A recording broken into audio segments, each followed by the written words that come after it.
तर बघा फ्रेश ताज्या ताज्या आंब्याची मी कुल्फी बनवली. 2 आंबे आणि 1 वाटी दुधामध्ये 5 कुल्फ्या आपल्या छान अशा तयार झाल्या त्या ताज्या ताज्या आणि फ्रेश.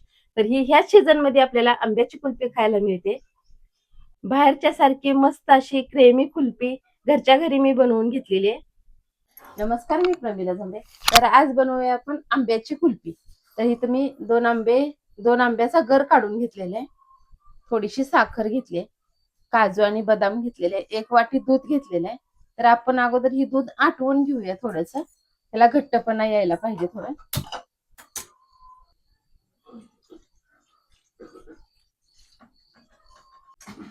तर बघा ही अशीच उकळी येते. तर ह्याला मी साय न येऊ देता एक 5 मिनिटं ही दूध चांगलं आटवून घेणार आहे. सारखं असं हलवत राहणार याला मिक्स करत. तिचं दूध थोडंसं आटलेलं आहे. मी ह्यात एक 3 चमचे मोठी साखर घेतलेली आहे. तर आता साखर पण ह्यात विरघळते आणि दूध पण अजून आपल्याला थोडंसं आटवायचं आहे. जर तुम्ही 2 कप दूध घेत असाल तर 1 कप दूध झालं पाहिजे. एवढं घट्टसर आपल्याला ही कुल्फीसाठी दूध लागणार आहे. तर बघा छान अशी साखर पण ह्यात विरघळली. थोडेसे मी काजू बदामचे तुकडे घेतलेले आहेत, ती पण ह्याच्यामध्ये टाकून घेते.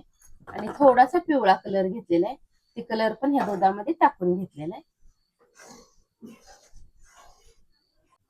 तर बघा दूध किती आटलेलं दिसतंय. आता 1 वाटी दुधाचं अर्धी वाटीच दूध झालेलं आहे इथं. तर मी आता गॅस बंद करते आणि थंड होण्यासाठी एका वाटीमध्ये हे दूध सगळं ओतून घेते. तर ह्या दुधाला मी थोडंसं थंड करून घेतलेलं आहे. प्लेटमध्ये पाणी ओतलंय आणि थोडंसं थंड करण्यासाठी मी ठेवलेलं आहे. तर आता मी अगोदर आंबा टाकून घेते. तर मी बारीक करण्यासाठी मिक्सरच्या भांड्यामध्ये टाकून घेतले.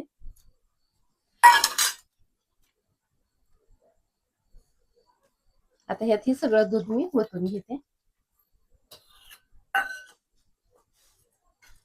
इथं मी दुधावरची साय साईडला काढून ठेवलेली, ती साय आता मी ह्याच्यामध्ये टाकून घेते.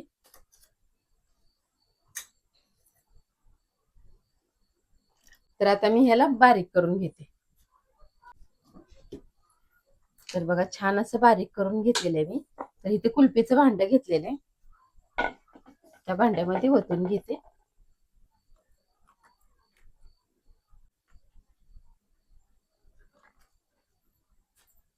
एक वाटी दूध आणि 2 आंब्यामध्ये ही 5 कुल्फ्या तयार झालेल्या आहेत. तर आता ह्याची कुल्फी बनण्यासाठी मी ह्याला फ्रीज मध्ये ठेवते. तर आपली आईस्क्रीम तयार झालेली आहे.